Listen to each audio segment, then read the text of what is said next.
Welcome everybody to week 13, I guess. 12, 13, 13. Day 2. Spring break messes everything up, I guess. And we are going to be talking about heaps today. Unless you guys have any questions about the hash table assignment. I have modified it slightly since I gave it to you guys on Monday. Basically, the original version allowed duplicates in the hash table. I have since changed it to not allow duplicates, just so that it is in line with how sets and maps works. There's something called a multi-map and a multi-set that allow duplicates, and whatever. We'll just do the equivalent of a unordered map, basically, or an unordered set. So we can use the standard libraries BSTs or list for chaining. Yes, you can't use the hash table to do the hash table. You're not Thanos, right? I use the stones to destroy the stones. Yeah, the second part of it should be fairly. The chaining part should be pretty easy because you can use the list class or the BST class, the set class, to do the heavy lifting for you. And yeah, my implementation of it was very, very short. If your hash table is loaded in full, should you double the hash table size? Normally, yes. Good question, Sarah. Very good question. For this assignment, no. And in fact, for this assignment, it's required that you don't. Because I think one of the test cases involves inserting into a full hash table, and it ignores it if it's full or something like that. Okay. So for the test cases, you have to use a hash table size of, I think, 11. And for your benchmarking, you have to use a hash table size of 1 million. Exactly 11 and exactly 1 million. Change it when you do the benchmarking, and then change it back when it's ready to be graded. So yeah, on Monday I had no internet, so we'll go over the thing again, I guess, right now. So for the hash table assignment, see the hash table. I have updated it since Monday anyway, so this will be useful. I've just given you a working main.cc. That's different. So you don't need to mess with main.cc at all. The only thing to change would be to change this 11 here, because that's a hash table of size 11. Change that to be 1 million when you're doing your benchmarking and writing your report. Change it back to 11 for the auto grader. Okay. And that really only matters for the linear probing hash. Okay.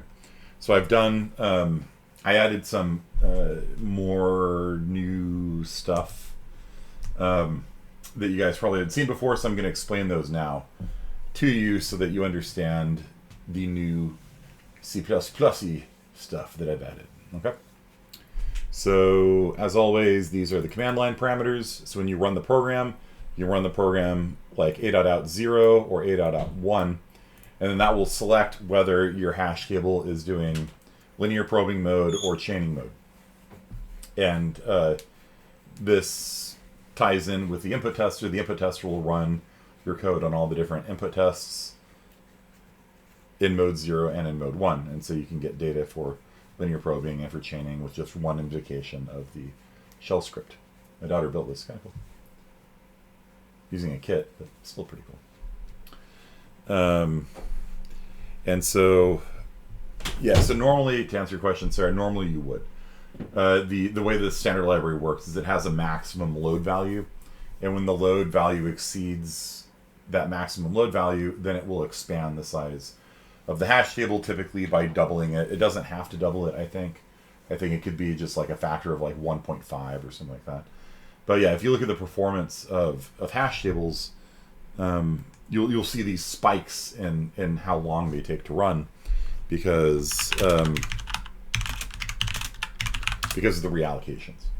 And so for this assignment, yeah, you can see this here. So you can see these spikes in the running time, and that's because it's having to do a reallocate. Right? So, so for this assignment, no, And in fact, because we want to see what happens, right? We want to graph what happens when you get 90% full, 99% full. You're going to see this big spike in running time for the linear probing hash. Probably less for the chaining hash, right? So if you insert something into a full hash table, it shouldn't be in the hash table, right? Test 13 inserts number into the full hash table, searching for them. Let's look at test 13, vim, input file, vim public, hash table, input file 13. Is it full?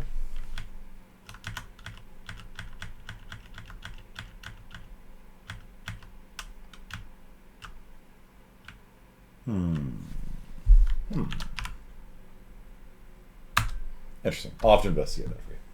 It shouldn't. All right. It should not. If it's a full hash table, it should just return. And that only matters for linear probing because the chaining can't get full. Right. Wait, you're saying if the hash table's full, then and you try to insert, nothing should happen? Yes. Shouldn't it replace the thing that it would normally map to? No. I don't think so. Well, in caching, that's how we do it. That's what I was thinking. Yeah, well, this isn't caching, right? Normally in a full hash table, you'd throw an exception, actually. I see. It's normally how that would work. But the way for this one is that if the hash table is full, which can only happen for linear probing, you just return. And if there's a bug in the input test, it's quite possible. I was writing this while half brain dead, so yeah, it's possible there's a bug in it. Let's see. 13. It does say 31's in the table, so. And 31 should not be in the table. 2, 3, 6, 8, 9, 10, 11, 12, 13, 14. Yeah, that really shouldn't be in there, huh? Oh, we removed it, too. Searched for it, removed it, searched for it. Yeah. I wonder if I actually left my size at 1,000,000. So that's probably what happened. Because I had mine at 1,000,000 and needed to turn it back down to 11 myself. So there you go. I'll fix that. Okay, so let's go over some new C++ stuff here. So first of all, this is something called an enum. So enums are medium importance in computer science. Medium importance because you don't need to know them. You can work around not knowing them, I guess. What this is the equivalent to doing here. These are typically used if you make like a menu, like right here. If I click, you got a menu. Typically, each of the options in a menu is an enum, is part of an enum. And what they do is they create a bunch of constants, none of which can have the same number.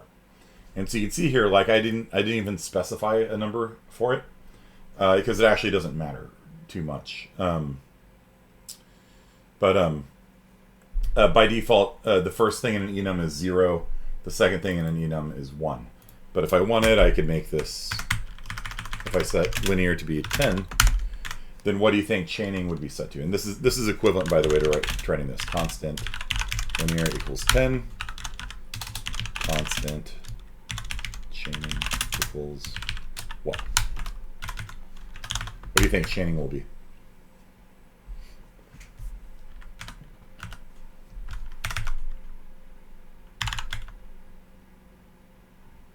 And you see how it won't allow me to do this? It's because redefinition of linear, right? When you say enum, it creates a bunch of constants for you.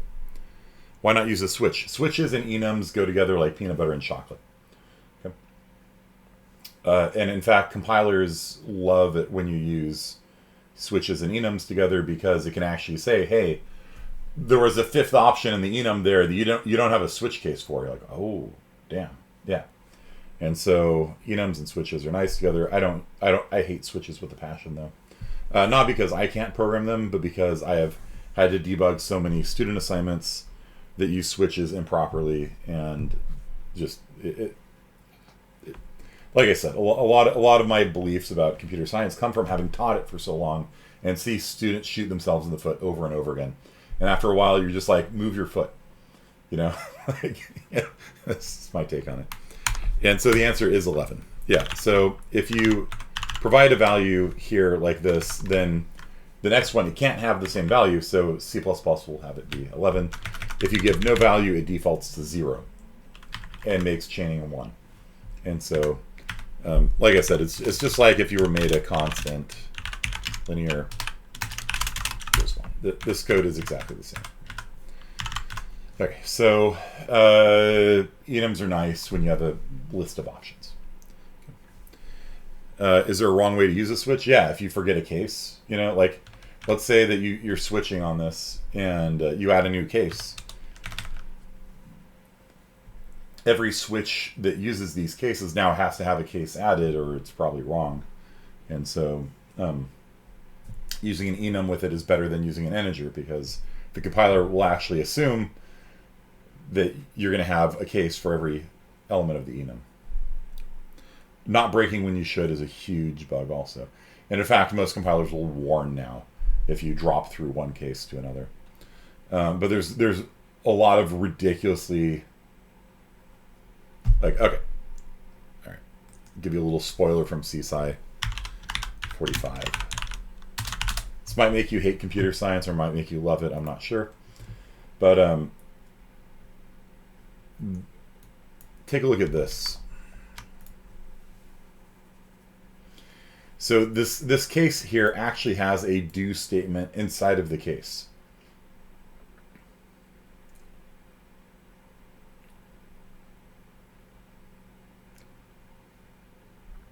And if this hurts your brain, it probably should.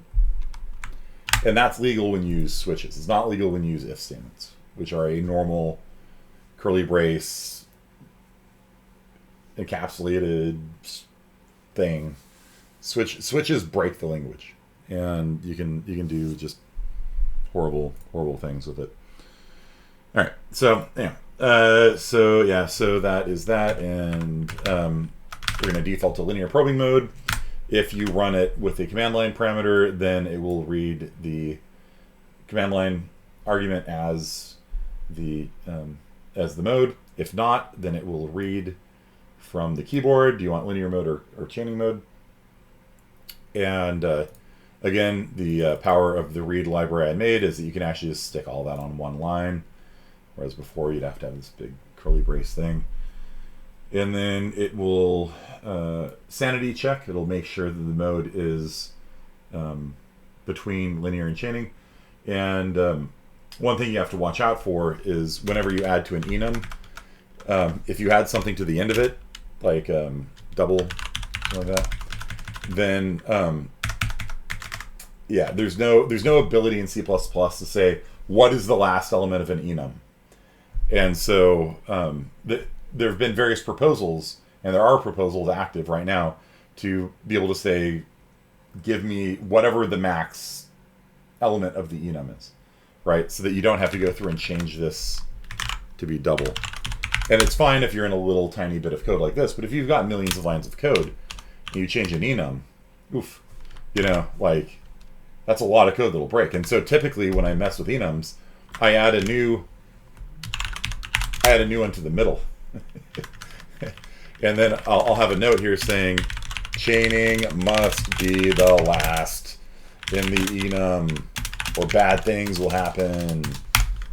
And literally, because there's no language support for saying if the value is below the first element in the enum or greater than the last element of the enum, it's not as good as it could be. And so there's proposals right now to, you can't do a range-based for loop over an enum. That'd be really nice.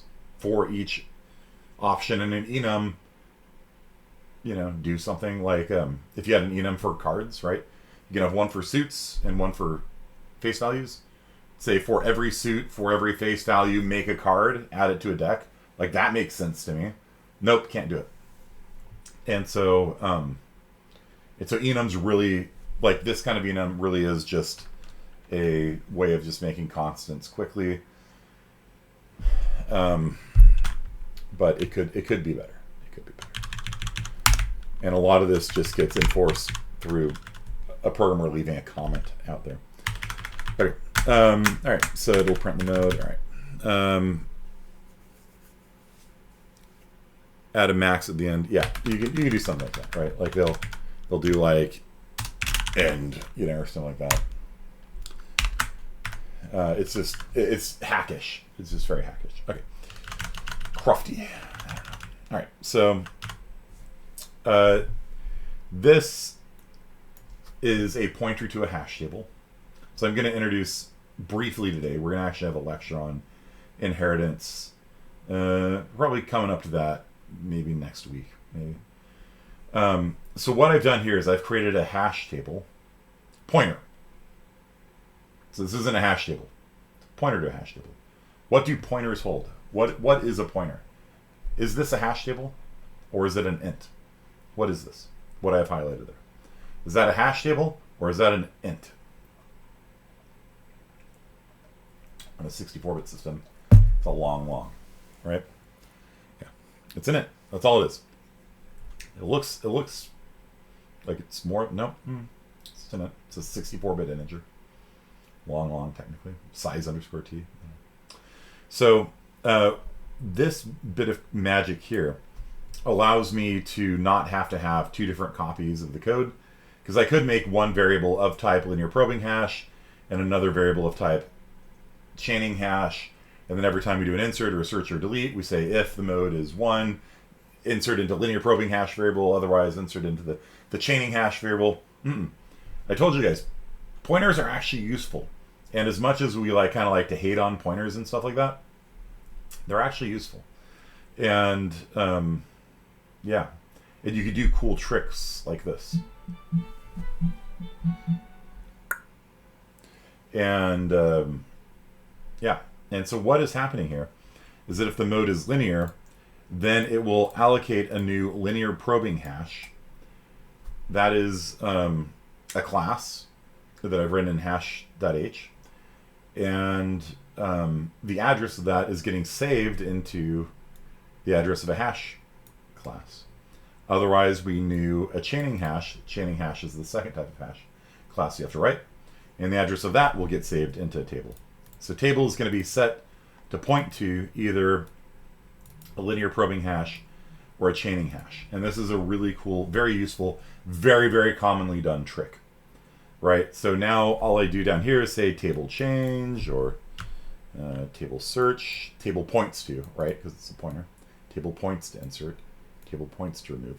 The C++ Standards Committee trolled us this year by saying you'll be able to use dot instead of arrow. And I was actually excited for a second. Because it's like, originally I had this as just an object, a table. And then when I wanted to do this trick, I had to change it to a pointer. So all these things had to change from dots to pointers. It doesn't really do anything different, honestly. And it's just kind of annoying. And so when I saw on April 1st that the 23 will allow you to use dot instead of arrow, I'm like, yes! And then it was like an April Fool's joke. And I'm like, yeah. Yeah, I mean, because if you have an object, you call a method on it with dot, and it, there's really no difference between dot and arrow. Just arrow works with pointer types, and dot works with regular objects. The Java language got rid of the arrow operator, and it works fine. There's no real reason for it to be this way. I mean, I'm sure it'd break all sorts of backwards compatibility and stuff like that, and it probably is, a bit of a sanity check so that when something's a pointer or not. But yeah, when you see like table points to at dot get points to and it's going back and forth between pointers and dots, like, oh man, I don't like it. Okay, so anyway, so what's happening here? So we've got a pointer, and this pointer is, if mode is 0, pointer is pointing at a linear probing hash table. And if the mode is set to 1, chaining, then the pointer is pointing at a chaining hash table. And the only reason this works is because of what I'm going to show you in a second. they're both what are called subclasses of the hash class. So the hash class has these functions, and then the subclasses have the same functions. And so this works. This actually works. And so if you call insert, let's say, if table is a linear probing hash, you will call the linear probing hash insert, which is completely different from chaining hash insert. Right? Linear probing hash goes a bucket at a time. Chaining hash goes into the bucket and into the list or the set, or whatever you have there. And so it's a completely different function, but it works because hash has this interface, and then these two guys have the same interface, and so everything works out really, really nicely. You don't have to worry about that until next week. Just understand that it works. It just works. Okay, so do I want to save anything? Probably not. Okay, so then hash, what is the dot equals 0? Oh yeah, I'm about to show it. So yeah, so you don't actually have to worry about this. This is what makes that magic possible. So what we have here is a bunch of functions that don't exist. Equals 0 means they don't exist. And so you can't actually make an object of type hash. When you make it, it's got to be either a linear probing hash or a chaining hash. You can't actually make just a hash because none of these functions actually exist. So what this provides is like an interface. There's 4 functions we got here. We got insert, remove, search, and change. And that's it. That's all this class is. It's just an interface. And then these guys, using this bit of magic right here, again, we're going to learn that next week. You don't have to worry about it. Just understand you can write your hash code here and hash code down there, and I've already done all that for you, so you don't have to actually understand how it works yet. But what this highlighted line of code here does is it says we are implementing the hash interface, so to speak. So the hash interface has 4 functions: insert, search, remove, and change. We are going to implement that interface. So we've got insert, we got remove, we got search, and we got change. And likewise, chaining hash also implements that interface. We've got insert, we got remove, we got search, we got change. And so that's how that thing in main works. The pointer can actually point at either of those people because we have said they implement the interface. And so it can call the function on them. And it'll either call, this guy's insert or this guy's. Okay. It's called a pure abstract class in C++. It's a pure abstract. So you can't actually make a variable of type hash. Right? If I tried making a variable of type hash called Bob, then it will not allow it. So can't do it. All right. Does equal have to do with why they don't have any functions over it? No, equals 0 means the function doesn't exist here. It will exist. Somebody who implements the interface will do it, but it doesn't exist here. So this will prevent you from you can't say like hash int 100, right? Won't work. It's an abstract class. It's an abstract class. An abstract class in Java terminology is an interface. So it just means there are these 4 functions that exist, I guess, or will exist. You can't make a variable type hash. It's just an interface. It's just like anybody who comes along who wants to implement this interface can do so. And if you do that, then those tricks that I showed you back in main will work.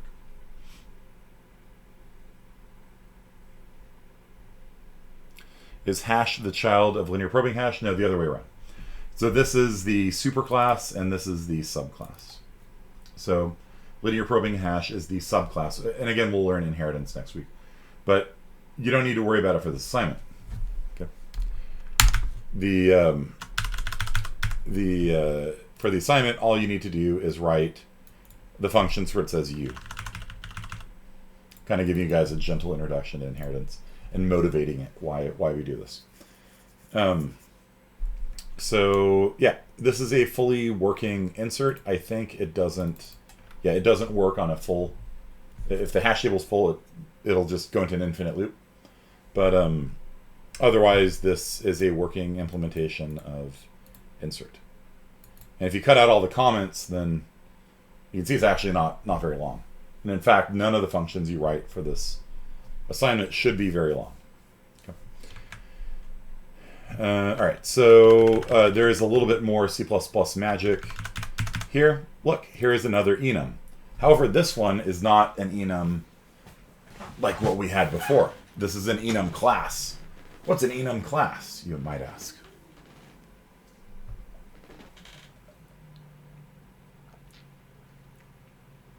What is an enum class, you might ask? Or maybe nobody will ask. I don't know. And I'll just sit here and stare at it. Good. Thank you, Mr. Frisbee. What is an enum class? The only good part I learned from CSci 40 was enum. Did you learn enums or did you learn enum classes, Bazookian? Because this is slightly different from what I just showed you before. Let me pull up a split screen.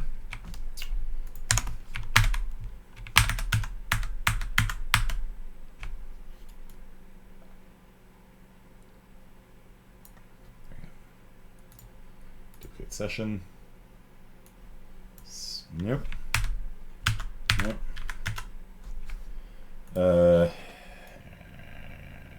Corner. There we go.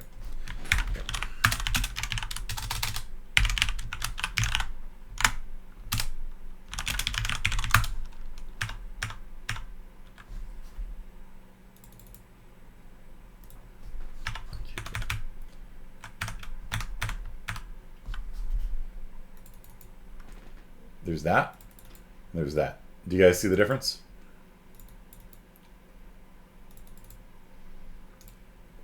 There's a couple differences. The concept of it. What differences do you guys see? The concept is the same. The concept is that this is making 3 constants. Okay, in this case, this one made 2 constants. Number of constants doesn't matter. What bit of syntax do you see different between the enum class and the enum command?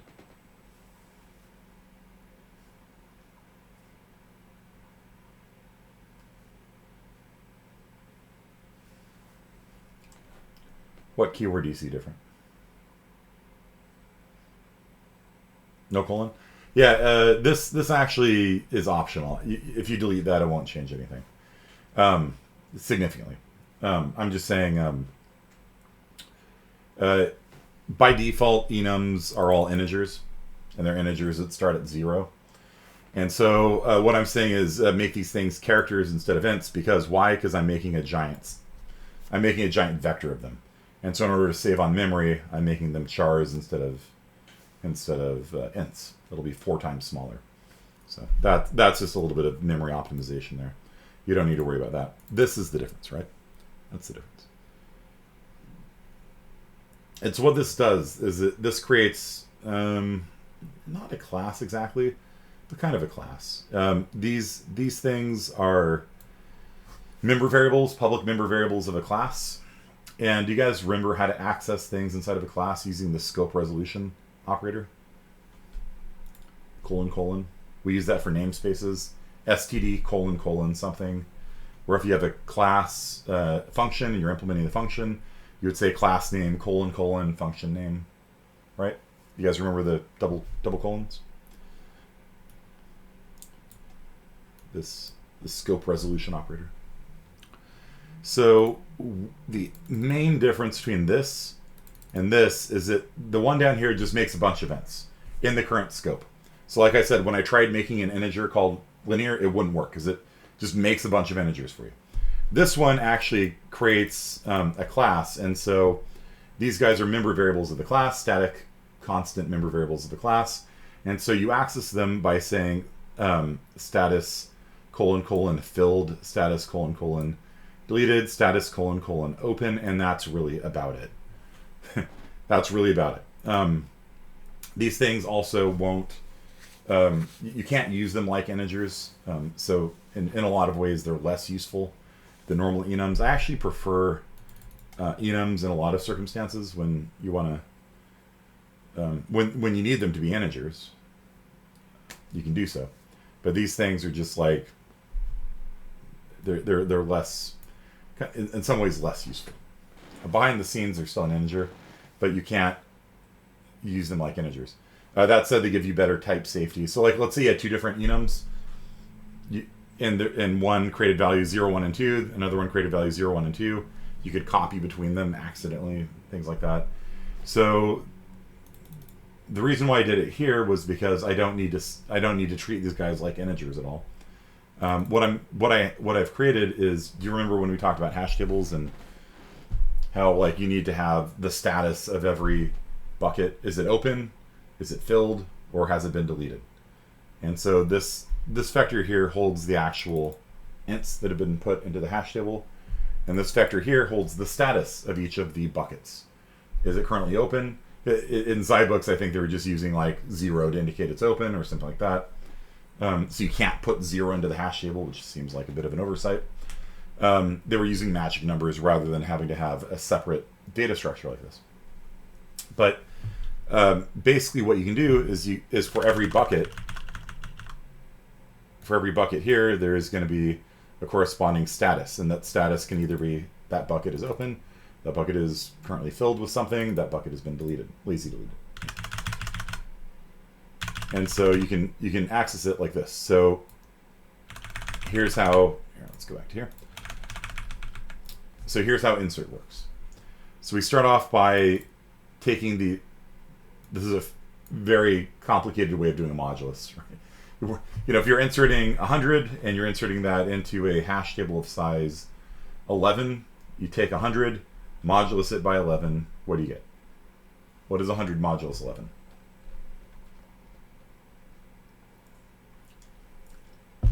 Who can do third grade math in their heads? So they're public or protected. These are public. You just access them like that. And so you just say, hey, is this bucket filled? Set it to filled when you write into it. Yeah. Here I'm setting all the buckets to be open. Okay. And so you just treat these variables like that. Status, colon, open. Status, colon, filled. And that's just 3 different constants that you would access that way. Uno, very good. Yeah, so if we were to be, if we said insert 100 and the hash table size 11, then this thing is a very complicated way of just saying take new data and take 100 modules by 11. But the reason why I'm doing this rigmarole here is so that your hash table will work with any data type, not just integers, not just integral types. It'll work with any data type.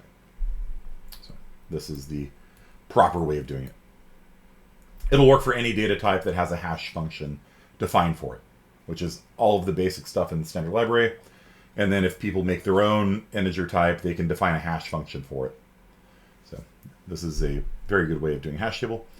So that will tell us bucket number 1. Okay. And so we say while status.address 1. So while bucket 1 is filled, bucket 1's open. So that's false. Skip over that. Data at address, the data at bucket 1 gets set to be 100. And the status at bucket 1 is set to be filled. There you go. Put it into the hash table. Now let's say we tried inserting 111. 111 is also bucket 1, right? Because 11 to the right is going to modulus the same way. So 111 modulus 11 is going to be 1 also. And so when we try inserting that one, it'll hash to address 1. And this says while status address equals status, while status at address 1 is filled, which it is, because bucket 1 has 100 in it right now, then it moves 1 to the right, and it moduluses based on the size, so that if you ever go too far to the right, it'll wrap around back to the beginning again. And so you go 1 to the right, bucket 2, checks bucket 2, bucket 2 is not filled, so then it will write in 111 into bucket 2, and it will say bucket 2 has been filled with data. Okay. So, how about doing it as a tuple with 3 parameters? You could if you want. It's fine. Pairs. Sure. You can do it however you want. This is your assignment. I just kind of wanted to do it this way because then you can see you can make a vector of statuses. It's a class, right? So you can make a vector of statuses. This is different from, the previous enum, which just spit out a bunch of ints for you. Status is actually a class, kind of. And so you can make a vector of that class. And C++ says, oh, it's really just a char with some window dressing on it. Some syntactic sugar. You see? It's really just a vector of chars. But if you ever try writing an element, let's say you tried setting it to, I don't know, like a status, let's try setting status 0 equal to be 1, right? You could if you want, but I don't know, I wouldn't. It's supposed to take, I wonder if this would even pilot. Yeah, doesn't like it. All right, because that's an int, right? Even though behind the scenes, open is going to be 0 and filled is going to be 1 and deleted is 2. The reason why we do enum classes is so that you can't do this by accident, right? You can't just set things to 0 by accident. It's C++ loves being strict about types. It's the opposite philosophy of Python or JavaScript, all these languages which allow you to just do anything willy-nilly. C++ tries to stop you from making mistakes like this. And so if you want to set it to be 0, set it to status open. There's only 3 possible values this thing can take. Open, filled, and deleted. That's it. And so if this was just like a char array, then you'd be able to set it to -1 or 5 or 7, which doesn't mean anything. So by doing this, you can say this variable here can take one of 3 values: open, filled, or deleted. So it's really useful. Like when there's only 3 options, you use something like this. Okay. Enum is more security. It is, I mean, not security in terms of getting hacked, but it just stops you from making dumb mistakes. It's very common for people to just set things to be 0. You can't set that to be 0. It's got to be set to open, filled, or deleted. And so that is a working insert. The only thing you need to check for is the thing being full. And so a couple different ways you can do that. You can make it so that this loop here counts how many buckets it's looked at, and if it ever gets to size buckets, quit, return. Or you could add a new private member variable. You could do something like int count equals 0, and then every time you insert something, count plus, and then if you're try inserting when it's full, you just return something like that. So have fun with it. All of these functions are not too big. So to remove something, you find it and then you just mark that bucket as deleted. You don't even need to set it to 0 or anything. Just mark that bucket as deleted and you're done. The first time you find it, just mark it as deleted. You're done. Okay. So search, you're gonna keep going until you find an open bucket. And if you find an open bucket without finding the thing you're looking for, you return false. If you find the thing you're looking for, you return true. And then change, I'll let you guys figure out how to do change. It's 2 lines of code. Okay. Chaining hash is even easier. Each one of those functions is like 1 line of code, 2 lines of code. Because you can use the set class or the list class to implement it. So, yep, that's it. So, all told, you're looking at probably 4 or 5 lines of code for remove and search. How many lines of code is insert? 1, 2, 3, 4, 5. Maybe 6 to check for infinite loops or something like that. 6 or 7. I don't know. Like maybe 18 lines of code total, and then these are going to be like 5 for the whole class. So we're talking like 23 lines of code ish, somewhere, give or take. So,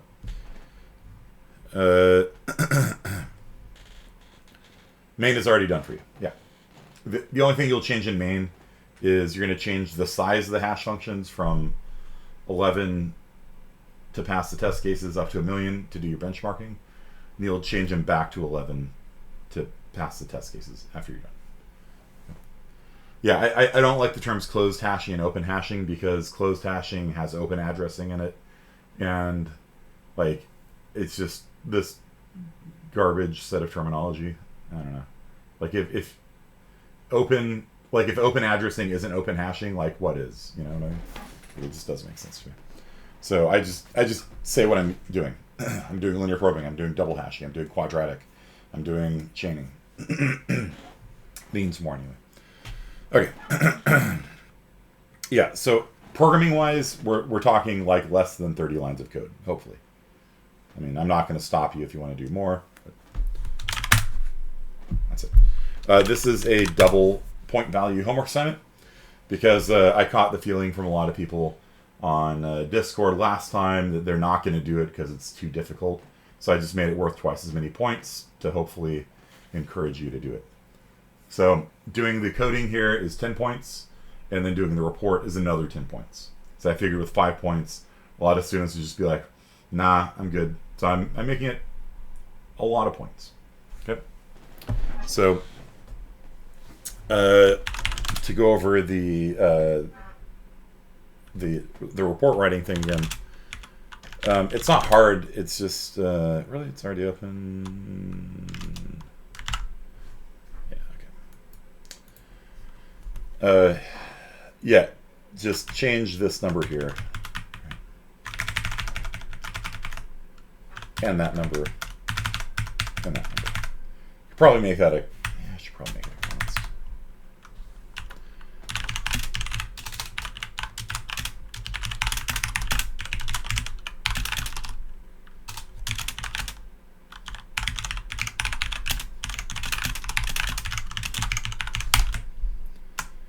I don't like magic numbers. Magic numbers are bad. So.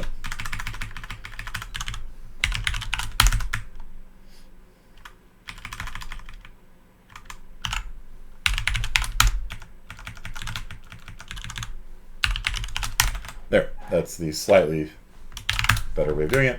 Then all you have to do is just change this number to 1,000,000. Okay.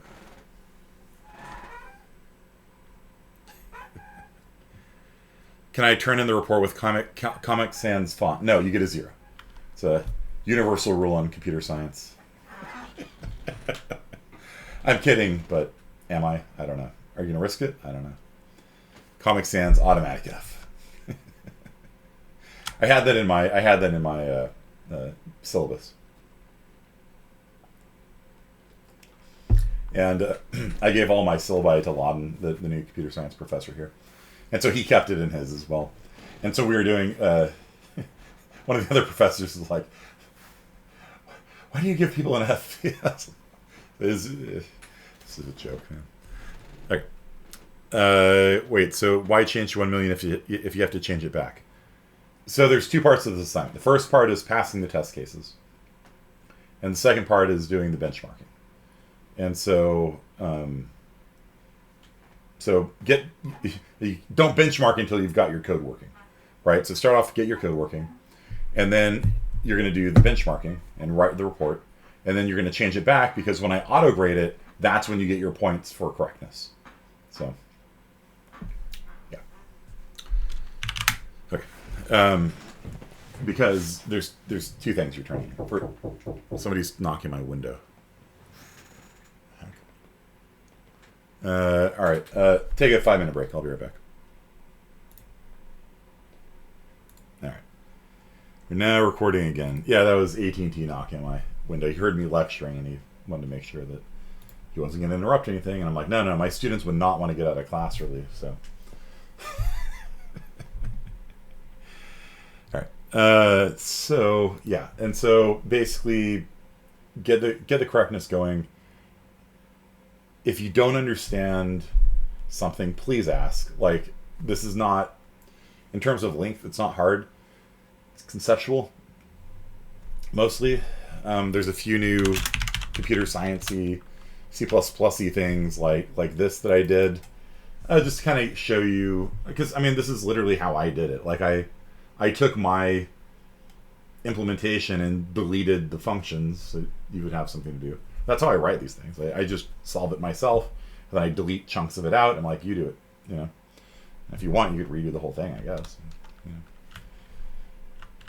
if you want to. But yeah, this is literally how I would write this code. You know? At least for a basic thing. You know?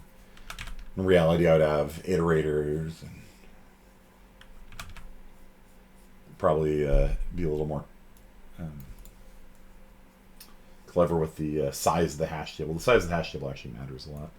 A lot of people use prime number sizes for hash tables. That's very common. Or powers of 2 is very common. But yeah, for a simple hash table, it's a decent enough implementation. Okay, so do you guys have any questions about the benchmarking side of things? Because I do want to get to heaps, but you have fiber and Clovis speed still only 300 and it drops all the time. Great. My buddy lives in Palo Alto, and he's on the HOA because he hates HOAs, so he decided to run for it so he could be on it and make the decisions. And so his HOA brought in fiber optic to every condo in the complex, and they pay not that much money for gigabit Ethernet.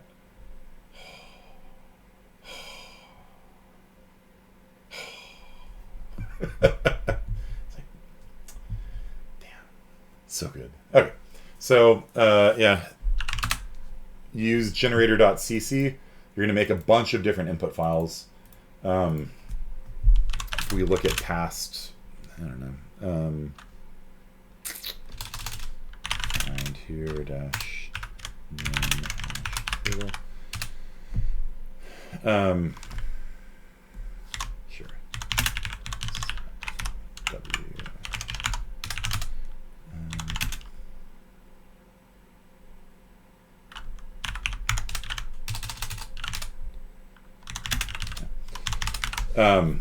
Students will oftentimes make like 40 or 50 input files. And so just use the generator to make 40 or 50 different input files. They use the timing script to run your code on those 40 or 50 different input files in linear mode, in chaining mode, 5 times each. And then you're going to copy and paste the data into Excel and Starlink. You copy and paste the data into Excel, graph it, take the graphs, put it into a report, and submit that on Canvas. That's basically the grad school experience that I had. And so this will, you know, like I said, grad school is not hard. It's just different. You know, it's people sitting around a table talking and, you know, like, all right, what was this good? Oh, it was good in this circumstance. All right, is that circumstance going to come up that often? Nah, not really. You know, but you know, maybe if people build a supercomputer out of Raspberry Pis, it'll be good. And then, of course, people do that. And okay, well, maybe we'll use it for that. And you know, this is why computer science is called a science. By the way, this assignment right here, programming is not a science. When you program a computer, you're not doing science. You're doing engineering, right? You're building a product. And so most of the time when we're programming, we're engineers, right? We're architecting a solution, and we're using the tools and knowledge we have to build these big complicated solutions. That's engineering, right? But science is the study, the empirical study of something, right? And so in this case, you're going to study what is faster on this CPU, because the results you get are going to be on whatever machine you're testing it on. And just because something is man-made doesn't mean it's not science. You can still study it, right? Economics and the dismal science. And so you're going to test on this particular configuration of hardware, what is faster, linear probing or chaining? What version of chaining? And you should probably type up what you put into your input files. If you do a million deletes before a million searches, those searches are going to go. You've already deleted everything out of it. You know what I mean? So, are you going to invite any programmer to this class the way you did for IS-50? I probably could. I had guest speakers come into CSI 45 this semester. Yeah, sure. Let me message somebody. You want to have who do you want to have come in? Get Bell? Yeah, sure. All right. Muya, can you message Bell, see if he wants to speak about lessons learned in 41 while I talk? Stallman, good. Stallman's back. He's back in charge. Creator Bjarni. Yeah, Bjarni probably would turn it down. Okay. By the way, yeah, so Wolf said, benchmarking hack, run whatever program is supposed to be faster on your monster gaming computer. I know you're being sarcastic, but for this assignment, you really might want to run this program on your home PC. Because the server, I'm going to tell you right now, Sunday night, the server is going to be miserable. Because everybody waits to the last minute. And by everybody, I mean like 80% of students in this class. They wait to the last minute. They run timing script, and the server hits 100% CPU utilization. And then, yeah, what should take an hour to run takes 20 hours to run. Okay? And you miss the deadline. Can I have another day? No, you should have started earlier. I'm giving you guys plenty of warning on this. The server will be brought to its knees with everybody running on it. Wait, so when do you want Bell to come in? Whenever. Because he might be able to do it right now. How about on Friday? Because I do actually really want to get to Heaps today. All right, I'll ask him about it. There you go. There's Stallman.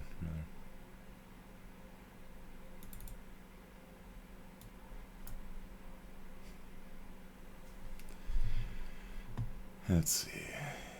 There's some good memes for this homework assignment.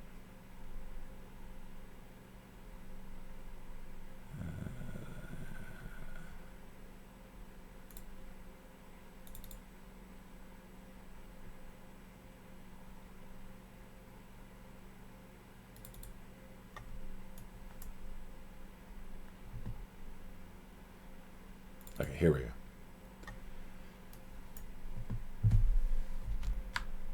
So I think Eric Cha made this one.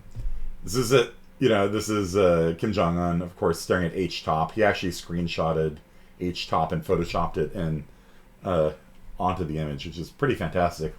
The only criticism I have is that H-top is actually not showing. It's actually not showing a lot of load right now.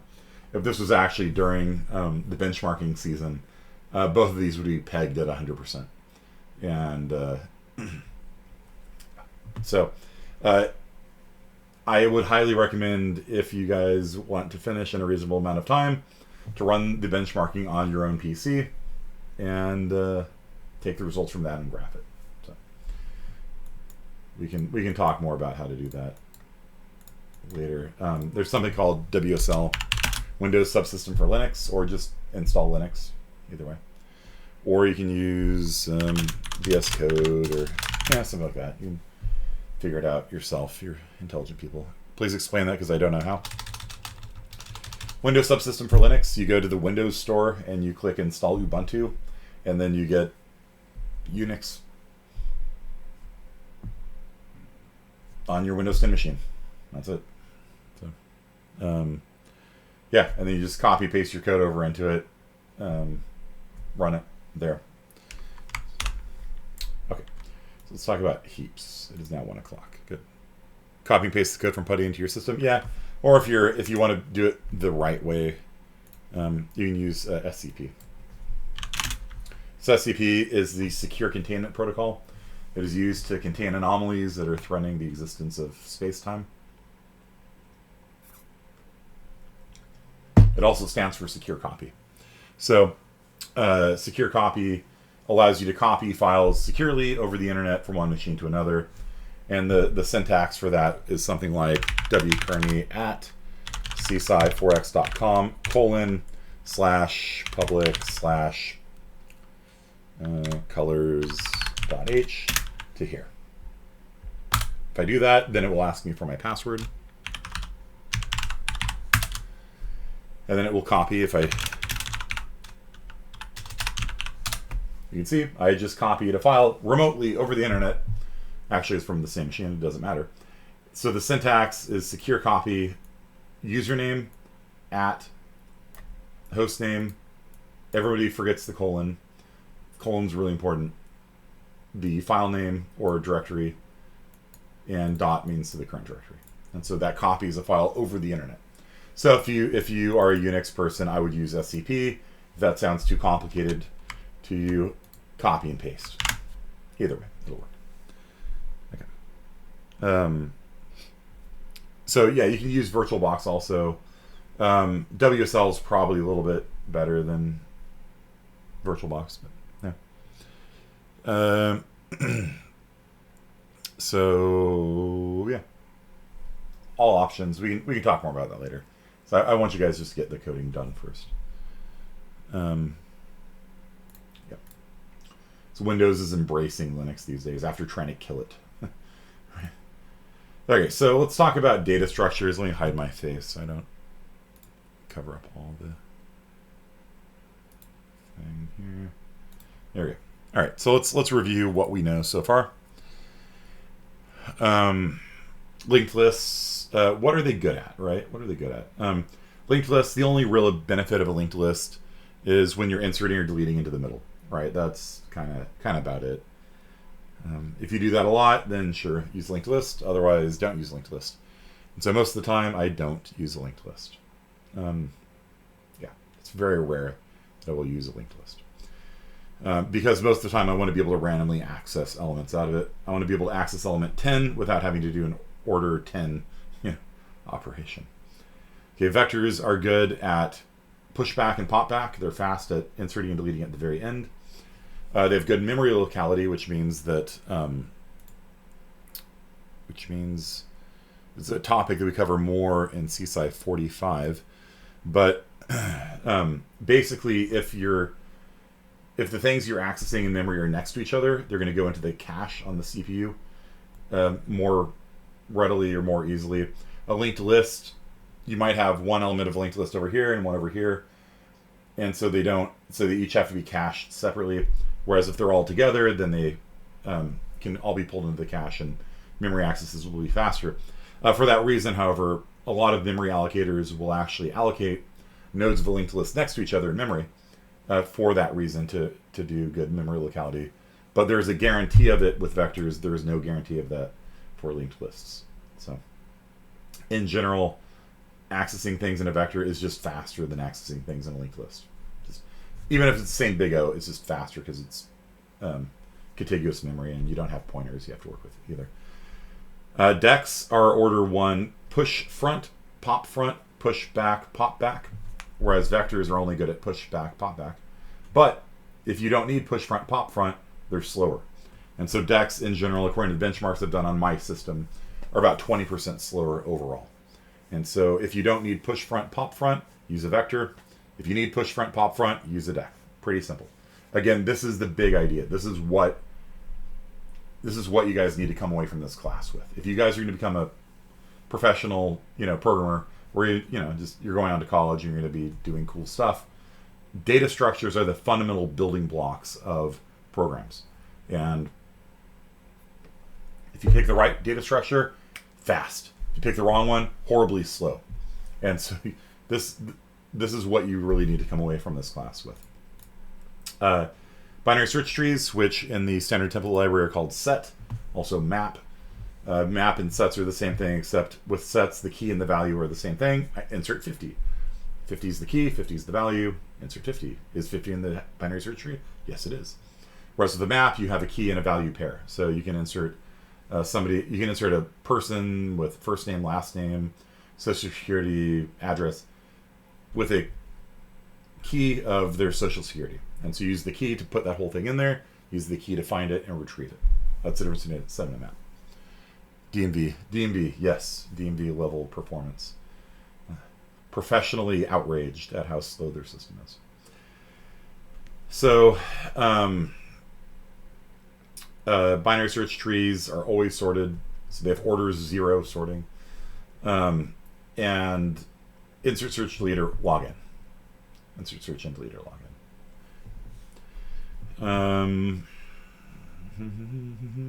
You can merge binary trees in sorted fashion. So if you have 2 sorted binary search trees of size n, you can put them into a new binary search tree in order n time, not in log n. Right? If you have n elements and you're trying to insert n elements into a binary search tree, you would think it would be n times log n inserts in log n. But actually, if you're doing a merge between 2 binary search trees, because they're both sorted already, you can actually merge them together in order n time, which is really nice. Yeah, so binary search trees are, in general, an all-round pretty decent data structure if you don't need to preserve order. Like if you don't need to preserve what order things were inserted, like we were making our wedding list invitation, if it doesn't matter what order people get on the wedding list, then a binary search tree is great. Login is fast. It's not the fastest. The fastest is hash tables, right? Hash tables are the fastest. But binary search trees are just kind of a good all-rounder. And in general, if you can get your algorithm into order login time, people are like, that's good. It's pretty good, right? Find anybody in California in 20 steps or less, right? 20, 25, 26 steps or less. It's pretty good. If you can look up somebody's name in 26 cycles on a CPU that runs 3 billion times a second, that's fast, right? You're not going to notice the difference between one cycle and 26 cycles on a CPU that runs 3 billion times a second. So in reality, the DMV should have been able to find my record like that, but they didn't. If you do an order n search for somebody, that can take a heck of a lot of time. Whereas the hash table, sure, it's a lot faster, but usually binary search tree is fast enough. Okay. The big O we're talking about in this class is the big theta of CSI 26. There's actually 3 different bigs. There is big O, which is worst case, and then big theta is exact running time. So it is both bounded from above and below by that. So the difference between big theta and big O is whether or not you're talking about worst case or a tighter bound. So, yeah. Make sure I'm getting the terminology on that right. In practice, programmers only use big O, but a lot of times what we mean is big theta. Yeah, like see, like all these things are we just use big O. It's easier to say. The least helpful, yeah, big omega is the best case running time, right? So big omega is a lowest bound on performance. So for example, bubble sort can sort a sorted array. Bubble sort can sort a sorted array in order n time. So bubble sort goes through the array. If the whole thing is sorted, it returns. And so bubble sort has a big omega of n. So it's actually faster than quicksort. Quicksort will be n log n. Well, arguably it's n squared on a sorted array, but a lot of sorting algorithms, even in the best case, are n log n. Bubble sort, which is a terrible, because it's big O n squared. N squared is terrible, relatively. but it is better in the best case scenario. So if you feed a sorted array to bubble sort, or if there's only one element out of place, bubble sort will sort it in order n time. And that bit about one element being out of place is actually really important because a lot of times you'll add one thing to a sorted array and you want to resort it. Well, use bubble sort in that case. So, so big theta is average case running time, right? So that, like when we talk about hash tables being big O1, in reality we're meaning like theta 1. Like on average it's going to be one operation for a hash table that's relatively unloaded. Yeah. Okay. So the theta there doesn't mean theta and angles and stuff like that. I don't know. Okay, so so when we say average case, that's big theta time. But like I said, we typically use big O because for a hash table you want it to have a low load, and so it's you don't want to be using a hash table that's heavily loaded if you're doing linear probing. You're doing something wrong in that case. We'll go back to what Sarah said before, which is reallocate. Okay. All right. So the thing that's missing from this is a data structure that's really good at finding the minimum or maximum value. I kind of teased this a while back, and there's plenty of other things that we need data structures for. For example, how do we quickly see if a bullet hits a wall in a video game? Right? You shoot a bullet. What does it hit? You want that to be quick because you can be spraying lots of bullets in a video game. You don't want to have to go through every object in the world and see if your line intersects it. Hell no. So there's data structures for that. There's binary space partitions, oct trees, bounding volume hierarchies. There's a lot of really interesting algorithms for doing that, which we will not talk about here. We talk about it in IS 50B, not A, B. You learn those data structures there. How do you hold image data so that you can preview it? But we're going to be talking about how do you check the smallest value of a data structure. Okay. And so in order to find the minimum element or the maximum element of a vector, just go through the whole thing, order n. What's the smallest element of a hash table? Got to go through the whole thing, order n. All right, actually worse than order n, because a hash table oftentimes will be way bigger than the number of elements you're going to store. Like you make a hash table of size 1,000,000, and you've got 10 people in it. You're gonna and if your search goes through every bucket, you're doing 1,000,000 searches instead of 10. And so there's ways around that, but like hash tables, finding the minimum element or maximum element can be really slow, even slower than a vector.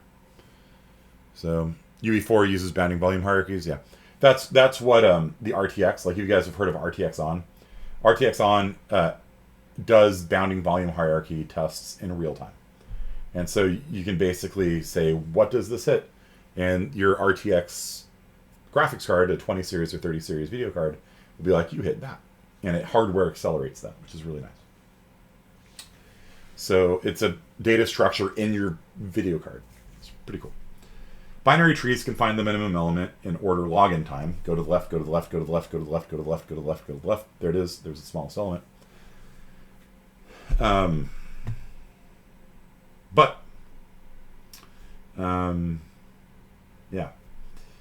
There's a better way, and that is a heap. And so a heap is like a binary tree. In fact, it is a binary tree. It's not a binary search tree. It's a binary tree. Looks like this. Wait, no. Looks like this. Okay, it's a binary tree. Looks, no. Yeah.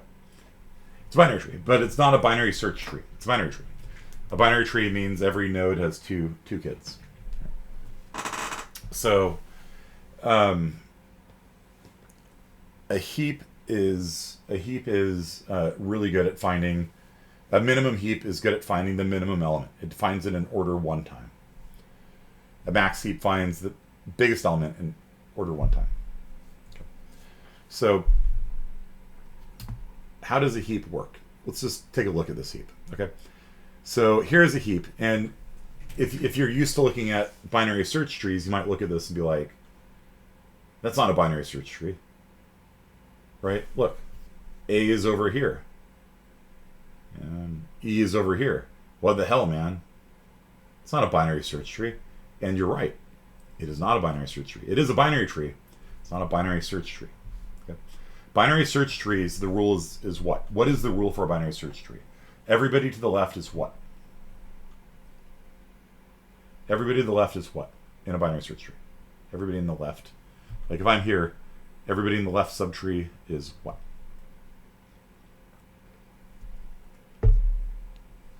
Smaller. Okay. A heap is exactly the same, except it's vertical instead of horizontal. The rule for a heap is, what kind of heap is this? This is a max heap. So the rule for a heap is everybody below me is smaller than me. For a binary search tree, everybody to the left of me, everybody in the left subtree is less than me. For a heap, everybody below me is less than me, everybody above me is bigger than me. Okay? You guys see that? So A is below R is below T, P is below T, N is below P, E is below N, right? That makes sense?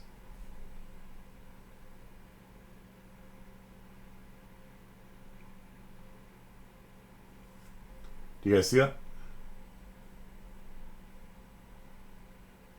So it's sort of sorted vertically instead of sorted horizontally.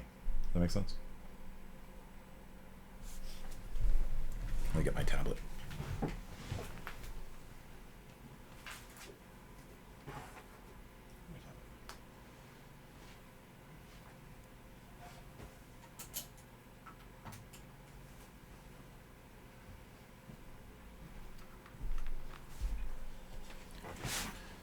How come it spreads out like a tree? Well, it is a binary tree.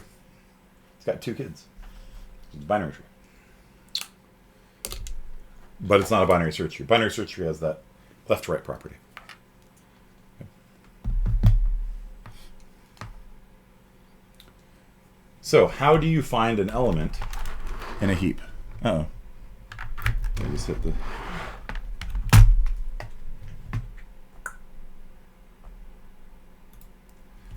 So if you want to see if A is in the heap,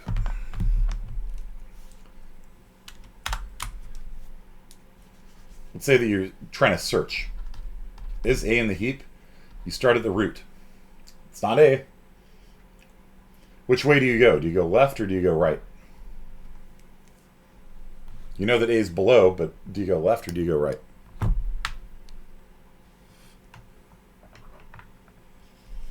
Trick question. You don't search a heap.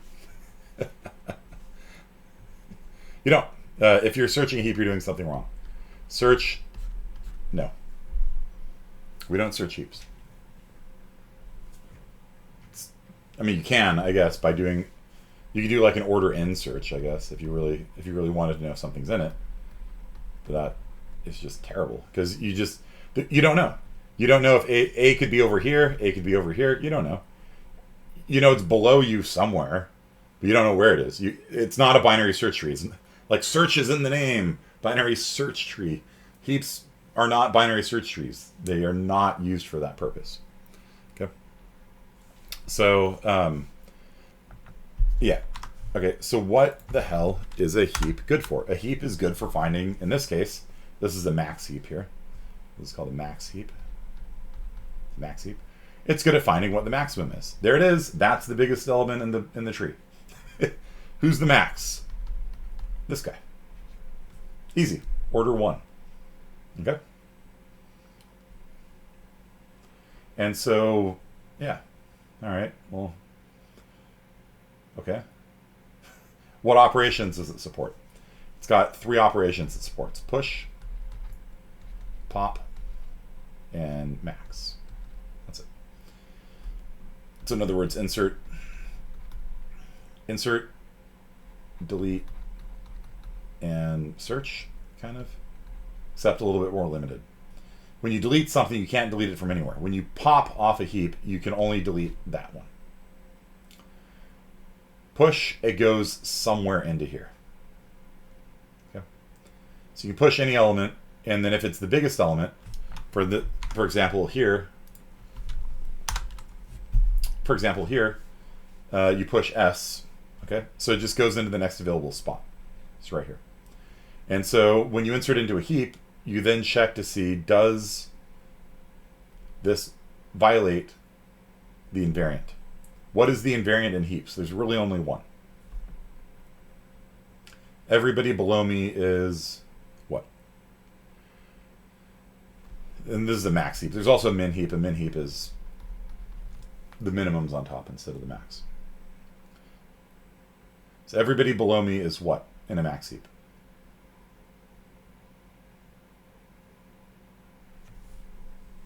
Smaller, yeah.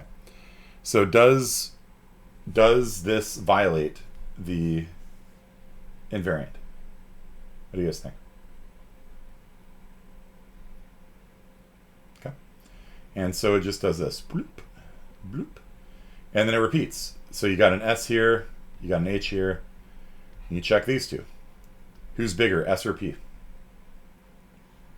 Who's bigger, S or P?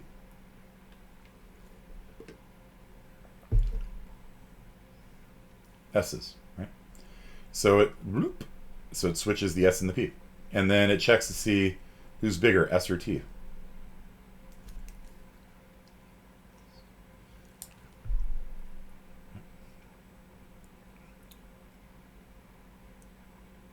Right, so T is bigger than S, and so it stops. That's it.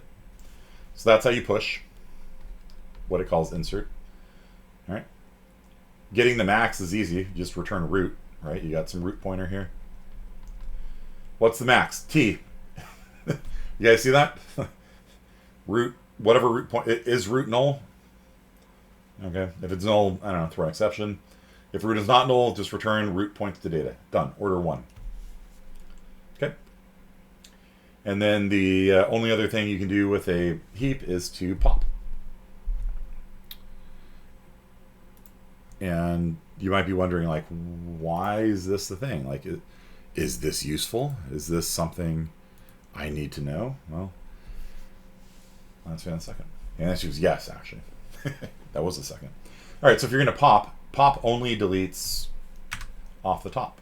Okay.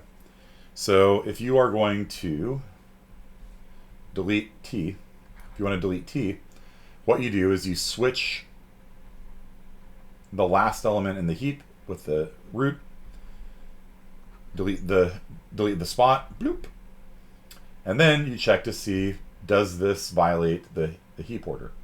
Does it violate the invariant? If it does, okay, S is bigger than R, and it's bigger than H, so we just switch these two guys. So H and S is H, P and H. Okay, so we'll switch these two guys. Put a P here and H here. Then we're done. And so push is an order login. Pop is an order login. And max is order 1. Any questions about that? Yeah, when you swim down, that's a little bit of complexity. You have to see, am I bigger than the guy to the left? Am I bigger than the guy to the right? If I am, stop. If not, see which one of these two guys is bigger. S is bigger than R, so S has to go in there. You're going to have a few different if statements in there to handle it. But, yeah, that's it. And if you only have one kid, you have to handle that. So there's a couple different if statements you have to do to write a heap. But that's it. That's the whole thing. It's the whole data structure. So it's a binary tree that is sorted vertically instead of horizontally. If you add, will the root change, like a value greater than the root? Yeah, sure. So like, let's say we insert Z, right? So in a heap, you always insert into the next available spot here. And so, because it's not a binary search tree, you don't have to search around. You just put it in the next available spot, and then you check to see if the heap property is violated. So let me erase and start over. So let's say we put in Z here. Okay. Z is bigger than O, so we switch Z and O. So O comes there, Z comes here. Z is bigger than R, so we switch Z and R. R comes here, Z comes here. T is bigger than Z is bigger than T, so Z comes up here, T comes here. Okay. The point of the heap is that it's always sorted from a max heap is always got a max heap always has the max element on top. The min heap always has the minimum value on top. Now, what can you do with this? Well, what if I did this? What if I inserted A, Z, B, T?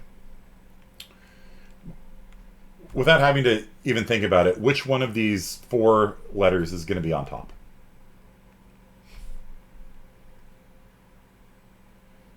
Which one of these letters is the biggest? Z, right? So let's say I do that, and I call pop. Pop. Pop. Pop. What comes off first? What's the first letter that comes off? This is a max heap, remember? A max heap, the biggest letter comes off first. So the first time I call pop, Z is going to come off in a max heap. Okay. So what is going to come off the next time I call pop? T. What's going to come off the next time I call pop? B. And then the last letter is what? Okay, very good.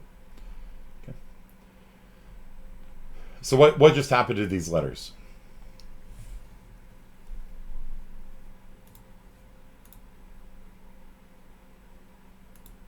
What just happened here? These letters were not in order before. Are they in order now? Yeah, they got sorted. Very good, Emma. This did a sorting of greatest to smallest. And so if you have a heap, you can, each one of these inserts is log n, right? Each one of these pops is log n. And so if you insert n elements and you pop off n elements, you've sorted. N elements times log n operations is n log n. Remember how we talked about that being an optimal sorting order? The most optimal sorting possible for random data is order n log n. And so if you want to write an optimal sorting algorithm, you use the heap data structure, you insert all your data into it, and you delete all of the nodes. And they come back out sorted. It's the world's easiest to write sorting algorithm. Optimally, algorithmically optimal. You got 1,000 things to sort, insert the 1,000 things, and then pop them off one at a time, and that's it. You've congratulations, you have sorted it. That's it. Heap sort. Heap sort is one of several different algorithmically optimal sorting algorithms. If you want to sort them smallest to greatest, use a min heap. If you want to sort them greatest to smallest, use a max heap. What is the disadvantage? Well, you've got to do it twice. Like it's 2 times n log n, right? And in practice, newing memory is not fast, and having to traverse pointers and things like that, it's not fast. So in practice, quicksort is faster in practice, but in terms of like big O, heap sort is optimal. It's nothing faster than it. So in reality, we don't use heap sort because, like I said, there's algorithms that take less memory or they run faster. But if you just have to write your own sorting algorithm, I would probably do heap sort. Insert all the data, pop it off one at a time. Done. 2 lines of code, maybe. It's not n log n times n log n. to insert 1,000 elements takes 1,000 login. To pop them off takes 1,000 login. So it's 2,000 login. So it's 2 times. It's technically 2 times n login because you do it all twice. You insert everybody, that's n login. You delete everybody, that's n login. That's 2 times n login. But we don't care about fiddly details like 2, just n login.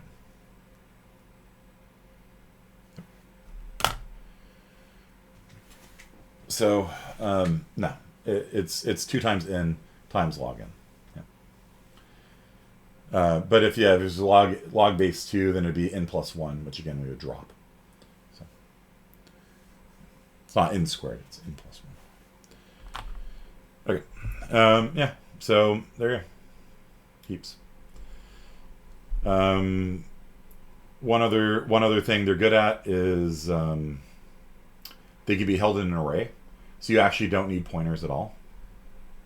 Because this is a densely packed thing, look at this. The root is at index 0. The left child is at index 1. The right child is at index 2, 3, 4, 5, 6, 7, 8, 9, 10. So it actually takes up a lot less memory in practice. Because you don't need 2 pointers. You actually don't. You can pretend like you have pointers, but you don't need them. You just put them into an array. So all that memory overhead of having 2 pointers out of every node, like if you're storing 32 bits and you're using 128 bits of pointers to hold 32 bits, that's very inefficient. And so holding a binary tree in an array like this is actually much more dense and compact. You get the memory locality issues that I was talking about. If you were going to insert a new value, let's say we're going to insert 8 here, that just comes right into the next slot, right? So you have a vector. You just grow the vector. That's it. You just have a vector. You don't need pointers or left child, right child, null pointers. Nope. You just have a vector. And then you just say, all right, is 8 bigger than 6? Yes, it is. All right, so 6 in... What's the address of my parent? You don't even need a pointer that way. You divide by 2, right? 2, 3, 4, 5. Look, 11 divided by 2 is 5. So my parent is half my index. Yeah. Neat. And so I check my parent. Put 8 in here, put 6 over here. And then I check the parent. 5 divided by 2 is 2. All right, I'm bigger than my parent, so I'm going to switch you out too. And you're going to become 7. That's 7 now. That's 8. Check the parent. Oh, we're good. Done. And so that's how easy it is to write a heap. You just have a vector. And every time you insert into the heap, you just push back into the vector. And you just check to see if your parent's bigger than you. If your parent's bigger than you, you're done. If not, you swap and do it again until you hit the root. That's it. It's like, I don't know, 4 or 5 lines of code.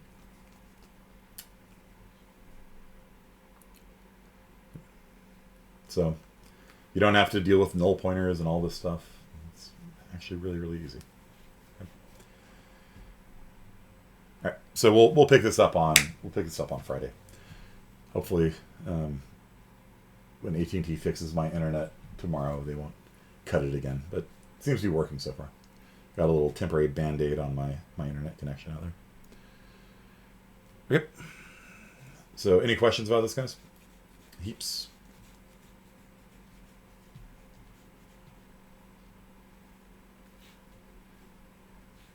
All right. Cool beans. See you guys on Friday.